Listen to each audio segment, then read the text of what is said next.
Kita bersyukur malam hari ini sebanyak kita yang bisa hadir untuk belajar dari firman Allah, bahwa firman Allah itu adalah kehidupan bagi kita. Yang percaya katakan amin. Amin.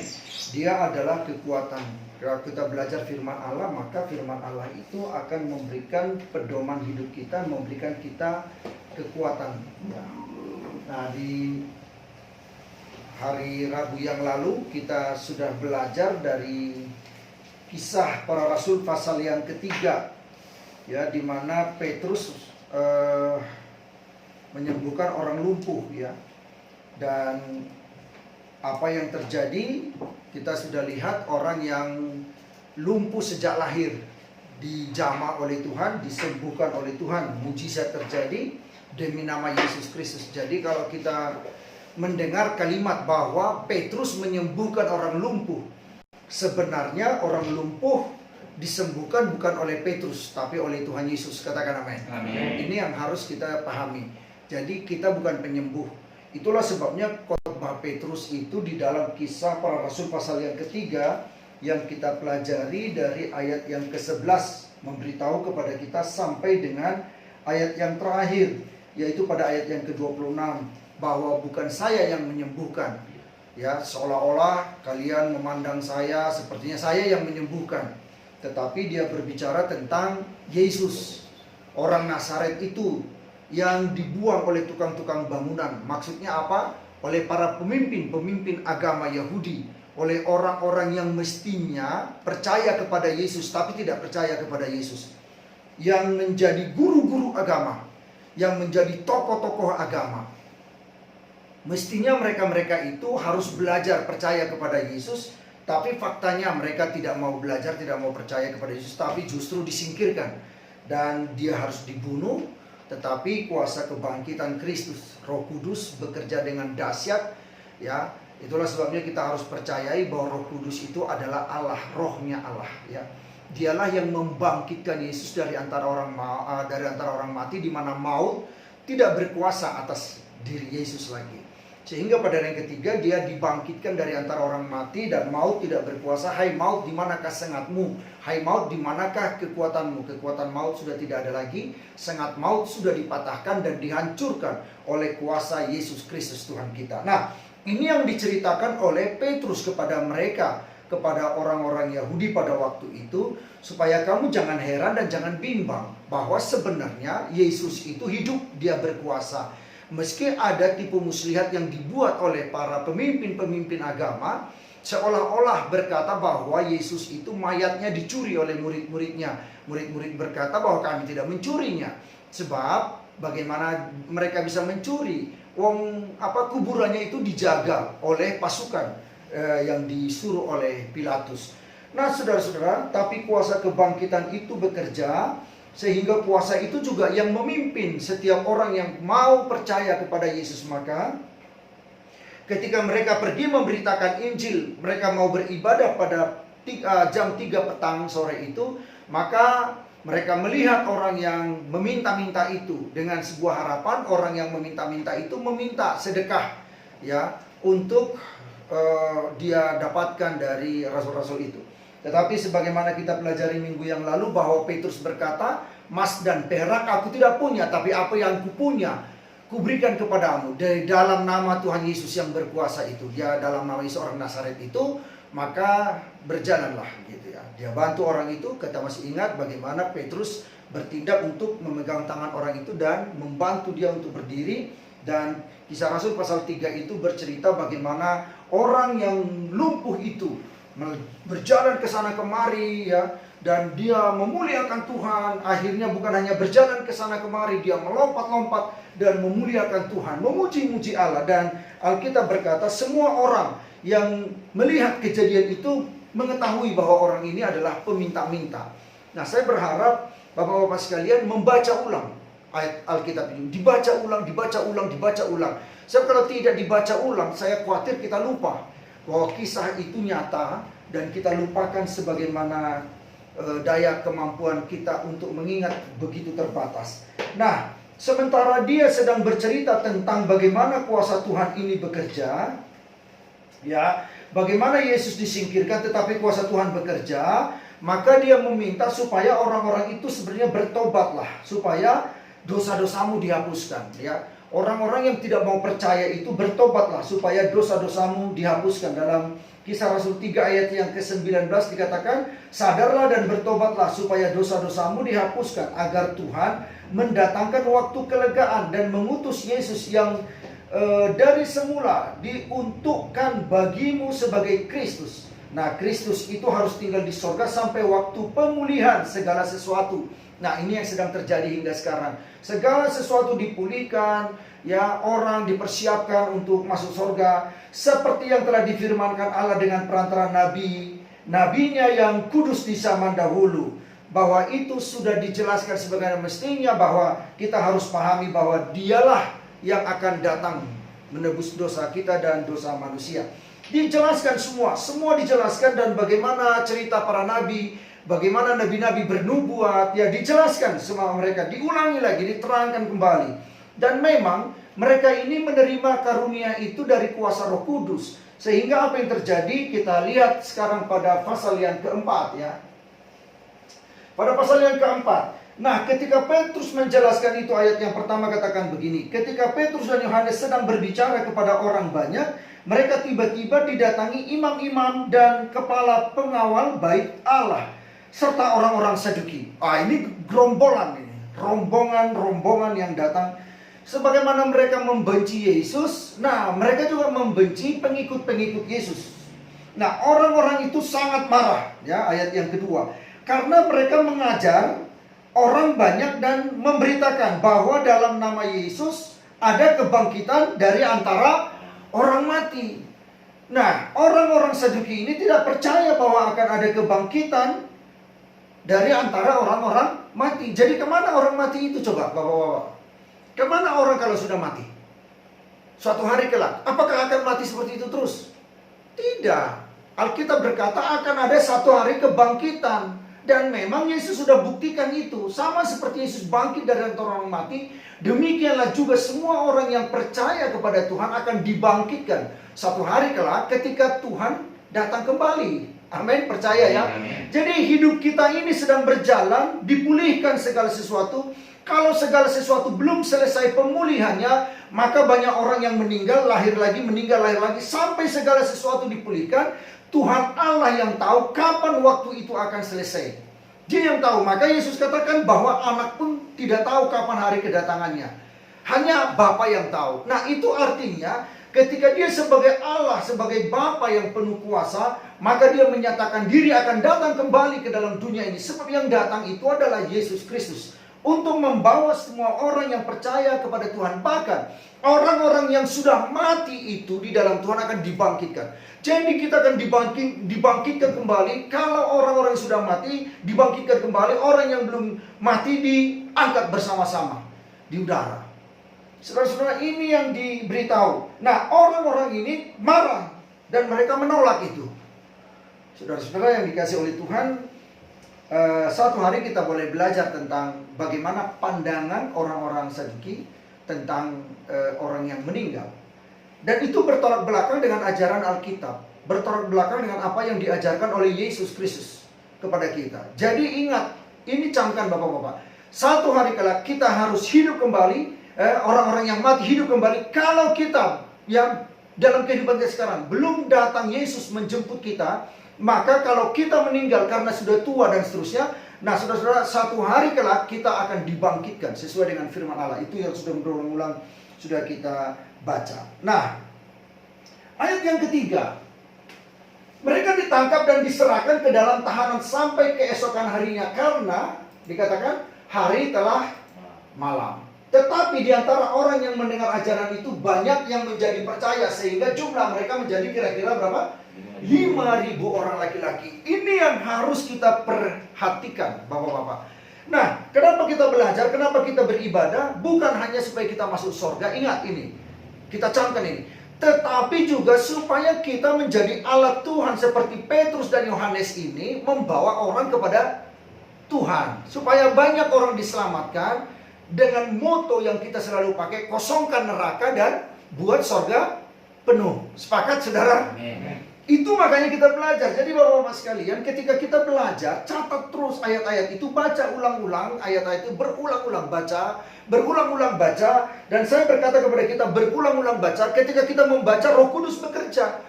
Dia akan memeteraikan firman-Nya bagi kita, dan firman itu akan bekerja dengan kuat kuasa, dan firman itu akan menuntun, membawa kita bergerak untuk melakukan pekerjaan-pekerjaan Tuhan. Nah, ini yang sudah juga kita bahas dan sudah saya sampaikan di YouTube saya tentang bagaimana Allah menggerakkan kita dengan firman-Nya, dengan kekuatan kuasa Roh Kudus untuk mengerjakan pekerjaan-pekerjaan Allah.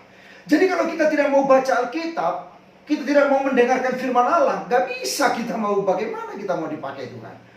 Ya meski ada satu dua yang secara khusus dipakai, tapi kalau kita mau menunggu-nunggu cara yang seperti itu, gak jadi saudara-saudara. Nah, selanjutnya pada ayat yang kelima dikatakan pada keesokan harinya. Ini yang harus kita perhatikan Bapak-Bapak sekalian. Pemimpin-pemimpin Yahudi serta tua-tua dan ahli-ahli Taurat mengadakan sidang di Yerusalem. Untuk menyidangkan mereka ini, mau kita bagaimanakan mereka. Dengan imam besar Hanas dan Kayafas, ya, dan Yohanes dan Alexander dan semua orang lain yang termasuk keturunan imam besar, bergabung mereka. Wah, ini sebuah keheranan saudara, ketika kok ada orang yang bernama Petrus dan Yohanes berani-berani nih, kok ada kejadian seperti ini. Saudara-saudara, semestinya harus dipikirkan begini.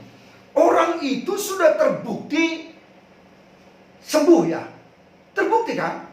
Dan dia meloncat sana, dikenal sebagai seorang peminta-minta. Dia orang lumpuh sejak lahirnya, diperiksa sebagaimana nyata-nyatanya memang demikian adanya, dan itulah orangnya. Demi nama Yesus, orang Nazaret itu berjalanlah. Orang itu berjalan. Semestinya orang harus mengucap syukur, tapi faktanya orang-orang ini jahat. Nah, saudara, ini yang sering kita temukan di dunia ini. Kalau kita bicara tentang Yesus, seringkali orang tidak suka. Bahkan jangan-jangan orang yang beragama lain, orang yang beragama Kristen pun bisa tidak suka pada saudara. Ya, coba perhatikan. Sok sintua-sintua kau, sok penatua-penatua kau, sok hamba Tuhan kau. Ya, berapa banyak orang yang mengatakan itu kepada orang Kristen yang lain ketika menegur orang yang berbuat salah. Nah, ini kejadian begitu. Nah, artinya apa? Bahwa memang pekerjaan ini tidak mudah. Tapi yang harus kita lihat adalah upah kita besar di sorga kalau kita melakukannya. Bayangkan saudara-saudara, Tuhan Yesus katakan, apa gunanya kamu memperoleh seluruh harta dunia ini kalau kehilangan nyawamu? Dapatkah harta yang kamu peroleh seluruh dunia ini membayar keselamatan atau membayar nyawamu? Jawabannya tidak dapat. Karena keselamatan kita tidak bisa dibayar dengan uang, tidak bisa dibayar dengan tata ibadah yang dibangun oleh manusia. Hanya kemurahan Allah di dalam Yesus Kristus lewat kematian Tuhan Yesus, supaya oleh kebangkitannya kita diselamatkan kalau kita percaya menerima Yesus sebagai Tuhan dan Juru Selamat bagi kita.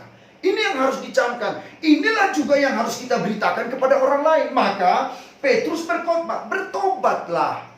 Kata bertobatlah, tinggalkan dosa-dosamu. Kamu yang tidak percaya kepada Yesus, kamu yang hanya beribadah, berkata beribadah kepada Allah, tapi faktanya kamu tidak melakukan kehendak Allah. Kamu tidak bertemu dengan Allah. Kamu lakukan ritual-ritual yang kamu pelajari di dalam kitab-kitab, tapi faktanya kamu tidak belajar, kamu tidak mendapatkan Allah. Sekarang Petrus katakan, dengan Yohanes katakan kepada mereka, tinggalkan semua itu, datang kepada Allah di dalam Yesus Kristus. Percaya dan bertobat, terima Yesus sebagai Tuhan dan Juru Selamat bagimu, maka kamu akan diselamatkan. Nah, ketika orang percaya kepada Yesus, maka Roh Kudus masuk ke dalam diri dia. Nah, Roh Kudus itulah yang memimpin, yang mengolah firman Allah itu menjadi hidup bagi dia. Ketika Roh Kudus tidak bekerja bagi dia, dia tak bisa mengerti firman Allah itu. Tetapi untuk bisa mengerti itu, orang harus membuka ya hatinya. Ketika orang membuka hatinya, maka firman Allah yang dia dengar itu tertangkap, dimeteraikan oleh Roh Kudus di dalam dirinya. Inilah juga yang kita ceritakan, itulah juga keberanian kita. Kita ceritakan demikian, itulah juga keberanian kita dalam memberitakan Injil, dalam memberitakan firman kepada orang, sehingga sebanyak-banyaknya orang diselamatkan, saudara-saudara. Nah, lalu selanjutnya apa yang terjadi di sini? Kita lihat ayat yang ke-7. Lalu Petrus dan Yohanes dihadapkan kepada sidang itu dan mulai diperiksa dengan pertanyaan ini. Ya, dengan kuasa manakah atau dalam nama siapakah kamu bertindak demikian itu? Wah, didakwa mereka. Saudara, kalau orang tidak ada Roh Kudus, tidak ada firman Allah, tidak ada pengajaran dalam diri dia nggak bisa jawab itu. Ya. Tapi dengan ada Roh Kudus, maka Roh Kudus bekerja dalam diri dia. Ayat yang ke-8, maka jawab Petrus, penuh dengan Roh Kudus. Ya. Penuh dengan Roh Kudus, ini rahasia. Ketika kita penuh dengan Roh Kudus, maka kita dapat dipakai oleh Tuhan untuk memberitakan dengan berani. Firman Allah dapat kita beritakan kepada orang lain. Meski kita didakwa, Roh Kudus menolong kita, penuh dengan Roh Kudus. Maka dia katakan, hai pemimpin-pemimpin umat dan tua-tua, jika kami sekarang harus diperiksa karena suatu kebajikan kepada seorang sakit, dan harus menerangkan dengan kuasa manakah orang itu disembuhkan. Kami harus diperiksa. Loh, kok kami harus diperiksa? Untuk melakukan, karena kami melakukan sebuah kebajikan. Coba, mestinya, waduh luar biasa nih, terima kasih nih. Ya, kalau orang sudah mendapatkan pertolongan. Pemimpin-pemimpin itu, imam itu, yang merasa dirinya orang-orang besar itu, dekat dengan Tuhan Allah itu, tidak bisa melakukan apa-apa. Tapi orang-orang yang sederhana seperti Petrus dan Yohanes bisa mengerjakan perkara-perkara besar. Coba, di dalam nama Tuhan Yesus tentunya, saudara. Kok harus diadili? Nah, saudara, inilah yang sering kita temukan di dunia ini. Maka ada orang yang diadili, saudaraku, ya, lalu dihukum. Hakim-hakim juga melakukan perbuatan-perbuatan yang tidak sesuai dengan kehendak Allah barangkali gitu. Ini juga yang sering kita temukan, sehingga ada orang karena percaya menerima Yesus sebagai Tuhan dan Juru Selamatnya, lalu bersaksi tentang apa yang dia ketahui, lalu ditangkap, lalu dipenjarakan. Ya, itu yang sedang terjadi, dan di mana-mana di seluruh dunia bisa terjadi seperti itu. Tapi jangan pernah takut, bapak-bapak. Mari kita terus melangkah untuk membawa kabar baik, kabar sukacita. Katakan amin. Nah, saudaraku, sekarang dia berkata, jika kami harus diperiksa karena suatu kebajikan kepada orang sakit dan harus menerangkan dengan kuasa manakah orang itu disembuhkan. Ayat 10, maka ketahuilah oleh kamu sekalian dan oleh seluruh umat Israel. Yuk kita baca bersama-sama mulai dari bawah 2, 2, 3. Bahwa dalam nama Yesus Kristus orang Nazaret yang telah kamu salibkan, tetapi yang telah dibangkitkan Allah dari antara orang mati, bahwa oleh karena Yesus itulah orang ini berdiri dengan sehat sekarang di depan kamu. Waduh, saudara, inilah kuncinya. Jadi dalam nama Tuhan Yesus, oleh kuasa Yesus yang dibangkitkan Allah, kamu tidak boleh bantah itu. Jangan ngomong bahwa mayatnya kami curi. Jangan buat berita dusta. Dia telah dibangkitkan Allah. Jadi dia menyatakan kepada mereka pemimpin-pemimpin agama Yahudi itu, ya, bahwa pemimpin-pemimpin agama Yahudi, imam-imam pada waktu itu telah membuat berita bohong bahwa Yesus tidak bangkit, tapi dicuri mayatnya. Bohong, saudara. Nah, sekarang Petrus membuktikan di sini, mengatakan di sini dia bangkit. Jangan ngomong dia dicuri gitu ya, saudara. Dia hidup kembali, dan oleh nama itu, oleh karena Yesus itu, orang ini berdiri. Meski Yesus itu sudah naik ke sorga, tapi kami pengikutnya menceritakan tentang Yesus itu, maka kuasa Yesus itu bekerja. Kuasa Allah yang membangkitkan dia bekerja, dan untuk menyembuhkan orang yang sakit ini. Kamu lihat, dan sejak lahir dia sudah apa? Timpang, lumpuh, dan tidak ada dokter atau tidak ada tabib yang bisa mengobatinya. Dibawa kemana-mana, nggak ada yang bisa, yang sanggup mengobatinya supaya dia bisa berjalan. Dia diangkat tiap-tiap saat untuk dibawa ke gerbang bait Allah, bait indah, bait suci Allah itu yang disebut apa? Bait indah apa itu? ke tempat itu, dia di pintu gerbang bait Allah itu, di situ dia ditaruh untuk meminta-minta. Ya. Dan itu pun harus dapat izin dari kepala rumah ibadat, dari penguasa, dari semua orang-orang yang berkepentingan, harus ada izin. Bisa gitu dia sembarangan ditaruh di situ, kan nggak bisa. Harus ada izin. Dan sudah dikeluarkan izin, dia boleh minta-minta di situ. Dan pada waktu itu Petrus dan Yohanes katakan, demi nama Yesus, Yesus orang Nazaret itu, mari berjalanlah kamu. Dibantu dia bangkit dan dia berjalan. Ini kisah yang harus kita ceritakan. Inilah yang harus kita beritakan. Lalu ayat 11 dia katakan, mereka katakan kepada pemimpin-pemimpin agama Yahudi itu, Yesus adalah batu yang dibuang oleh tukang-tukang bangunan, yaitu kamu sendiri. Wah, dituduh mereka, saudara. Diberitahu, kamulah yang membuangnya. Dia menjadi batu penjuru, ya, tapi kamu buang. Namun ia telah menjadi batu penjuru. Ayat 12 kita baca bersama-sama, 2, 2, 3. Dan keselamatan tidak ada di dalam siapapun juga, selain di dalam Dia. Sebab di bawah kolong langit ini tidak ada nama lain yang diberikan kepada manusia yang olehnya kita dapat diselamatkan. Ingat ini, garis bawahi ini. Hanya nama Yesus.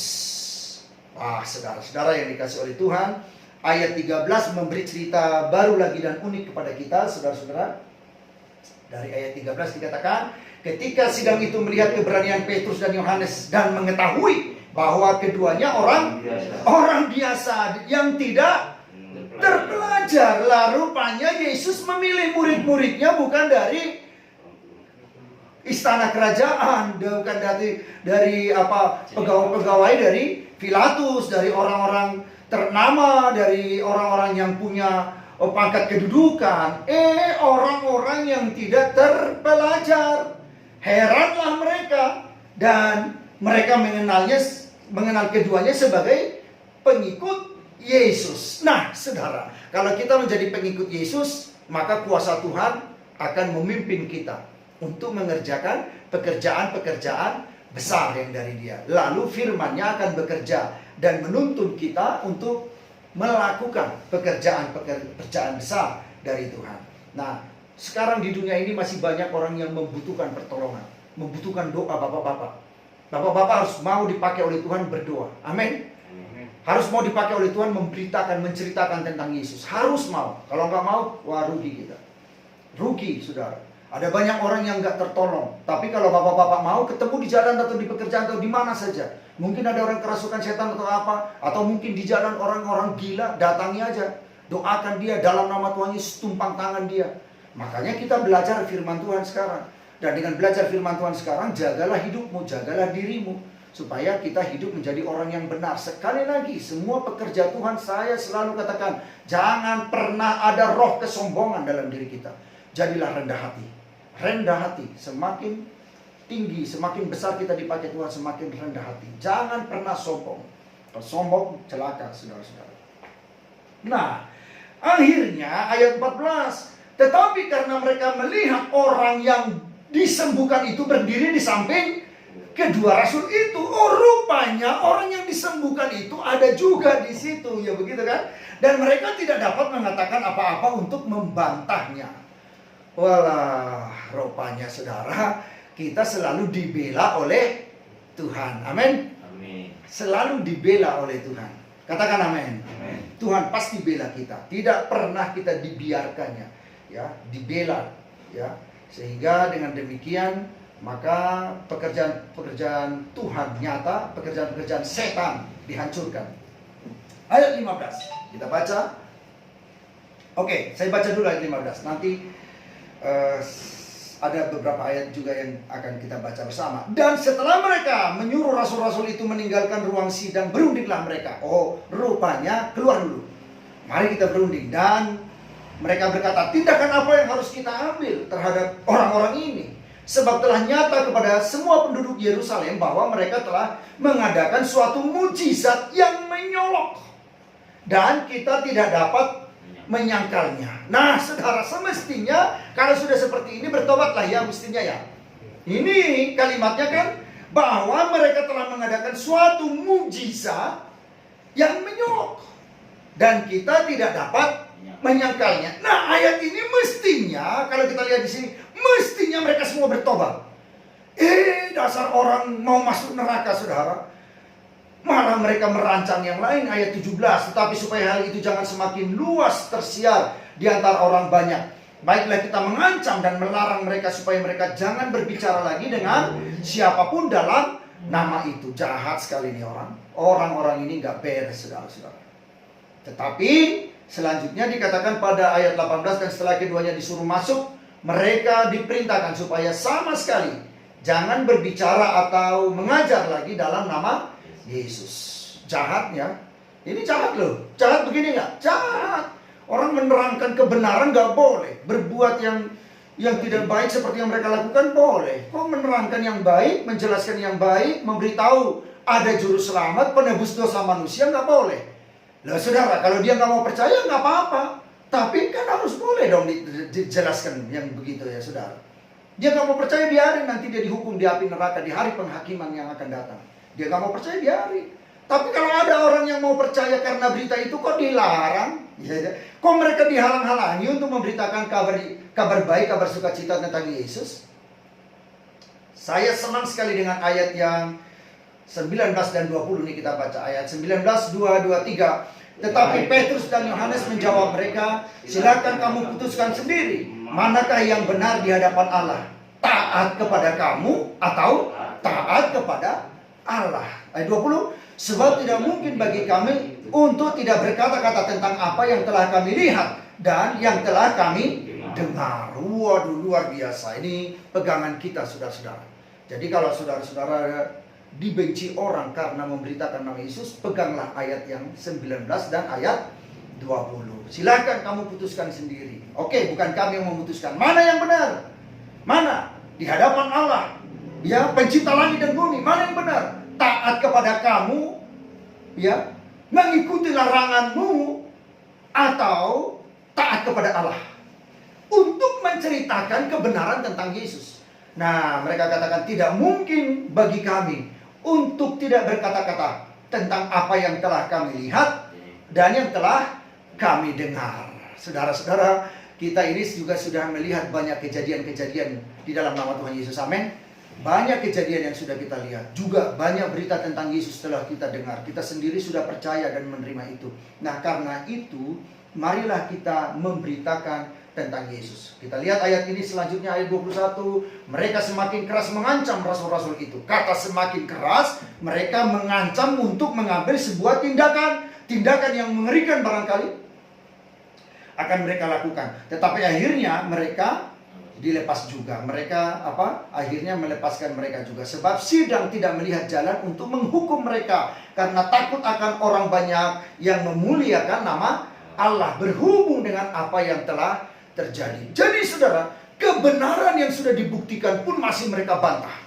Ya, ini yang sedang terjadi di dunia ini. Kebenaran, saudara, yang sudah dibuktikan oleh mereka juga masih dibantah. Ya, sok-sokan terus mereka. Tapi ingat, sekarang di dunia ini mereka itu bisa melakukan perbuatan-perbuatan karena kekuasaan yang mereka miliki. Tapi satu hari kelak akan dihukum oleh Tuhan. Di api neraka dimasukkan orang-orang seperti ini, masuk ke dalam api neraka. Karena itu Petrus katakan, bertobatlah. Katakan amin. Bertobatlah. Jadi kita pun jangan ada, seperti yang saya katakan di waktu yang lalu, jangan ada yang satu hari kelak kita mengundurkan diri dari mengikut Yesus. Jangan ada satu hari kelak kita yang ada di dalam kelompok kita ini mundur lalu pilih dunia karena ditawarin macam-macam oleh dunia ini, oleh kemegahan, oleh pangkat, kedudukan, oleh apa saja, oleh uang atau oleh kekayaan atau keindahan-keindahan dunia. Jangan pernah mundur, jangan pernah tinggalkan Yesus. Tetaplah ikut Yesus. Sepakat, katakan amin. Tetaplah ikut Yesus. Nah, saudara-saudara, apa yang sedang terjadi di sini sehingga banyak orang memuliakan Tuhan dan orang mengalami mujizat, dan mujizat terus akan terjadi. Sebab orang yang disembuhkan itu ayat 22, ya, orang yang disembuhkan oleh mujizat itu sudah lebih dari 40 tahun umurnya. Jadi Bapak-bapak sekalian, di dalam Kisah Rasul pasal yang ketiga minggu lalu kita diberitahu bahwa orang itu lumpuh sejak dia lahir. Nah, kini sudah sampai 40 tahun lebih umurnya. Betapa menderitanya orang itu.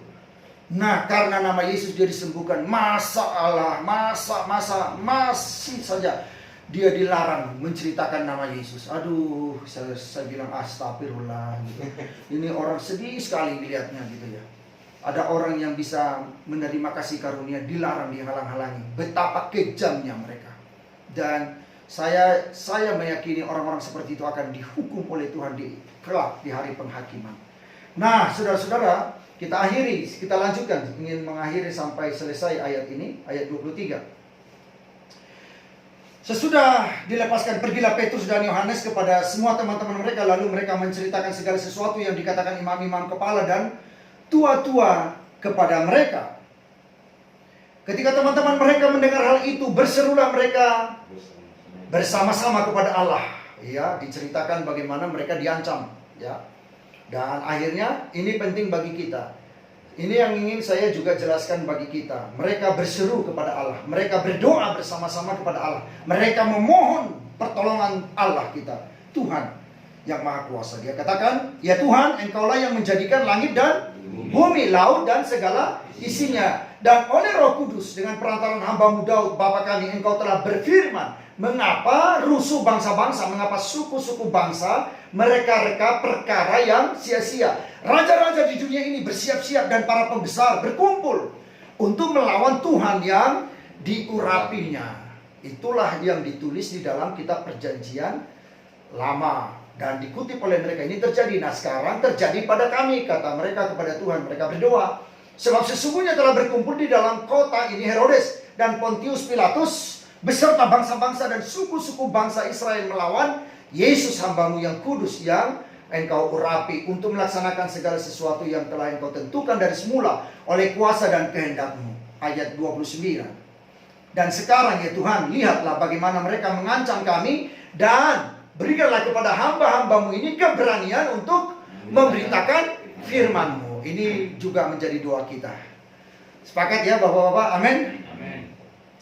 Berikanlah keberanian kepada hamba-hamba-Mu ini, ya, untuk memberitakan firman-Mu. Yuk kita baca ayat 32-23. Ulurkanlah tangan-Mu untuk menyembuhkan orang, dan adakanlah tanda-tanda dan mujizat-mujizat oleh nama Yesus hamba-Mu yang kudus. Waduh, luar biasa. Ini doa kita, saudara. Dan apa yang terjadi? Ketika mereka sedang berdoa, goyanglah tempat mereka berkumpul itu, dan mereka semua penuh dengan Roh Kudus. Lalu mereka memberitakan firman Allah dengan berani. Saudara-saudara yang dikasih oleh Tuhan, kalau kita lihat apa yang sedang terjadi di sini, ini menunjukkan sesuatu yang luar biasa dalam kehidupan orang yang bertobat, yang menerima Yesus sebagai Tuhan dan Juru Selamatnya. Nah, malam ini Bapak-bapak sekalian yang hadir di sini, meski ada yang lain yang belum dapat hadir oleh karena satu lain hal, inilah sebenarnya yang disayangkan. Ya, semestinya setiap orang harus tekun datang terus.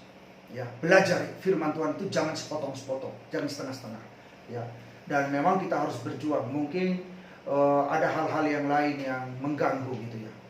Ya, jangan dibuat alasan, dicari-cari alasan untuk jauh dari Tuhan. Tapi biarlah kita semua sungguh-sungguh merendahkan hati kita untuk belajar dari firman Allah, untuk menerima pengurapan daripada Allah. Karena lihat, ayat-ayat ini mengajarkan kepada kita. Saya minta Bapak-bapak sekalian untuk membaca kembali ayat ini di rumah. Selama 1 minggu ini apa yang harus kita dapatkan, apa yang kita harus lakukan gitu ya. Ya, bacalah ayat ini. Satu perikop ini baca aja, dari ayat yang pertama sampai ayat yang ke-31. Bacalah, Bapak-bapak bacalah. Ulangi aja, baca aja, ulangi, baca aja. Sendiri, baca sendiri. Ini nggak terlalu lama kok bacanya. Paling 5-10 menit. Baca, tapi lihat, kuasa Tuhan pasti bekerja. Roh Kudus pasti bekerja. Apalagi ketika dalam doa itu Bapak-bapak berdoa seperti mereka berdoa. Adakanlah mujizat dan tanda-tanda. Maka Roh Kudus akan memberikan karunia itu kepada kita.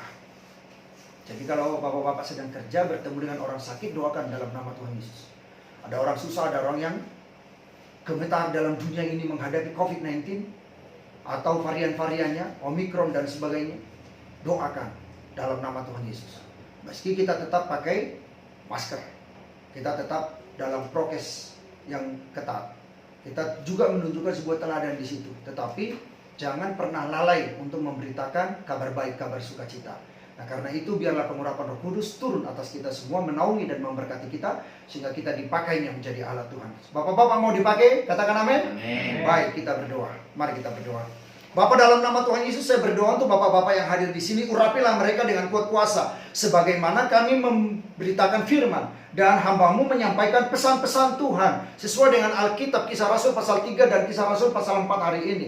Tuhan Yesus, saya berdoa, biarlah pengurapan Tuhan menyertai mereka, firman-Mu hidup bagi mereka. Mereka menjadi alat-Mu juga untuk memberitakan kabar baik, kabar sukacita kepada segala bangsa, kepada suku-suku, kepada setiap orang yang membutuhkan Tuhan dan membutuhkan pertolongan-Mu. Sebab Engkau adalah solusi dalam seluruh kehidupan kami. Terima kasih Bapa di surga. Terima kasih Tuhan Yesus, Juru Selamat kami yang penuh kuasa. Terima kasih, nama-Mu sangat berkuasa dan menyembuhkan dan menyelamatkan oleh kuasa Roh Kudus yang membangkitkan Yesus dari antara orang mati. Demikianlah kuasa itu bekerja dalam diri kami. Pengurapan Tuhan tinggal bagi kami, hadirat-Mu nyata dalam hidup kami. Engkau pakai kami jadi alat-Mu, dan berkat-berkat yang luar biasa menyertai kami. Mujizat selalu ada dalam nama Yesus Kristus Tuhan. Kami bersyukur dan berdoa. Semua kita yang percaya Tuhan dan diberkati sama-sama katakan amin. Tuhan memberkati kita semua. Amin.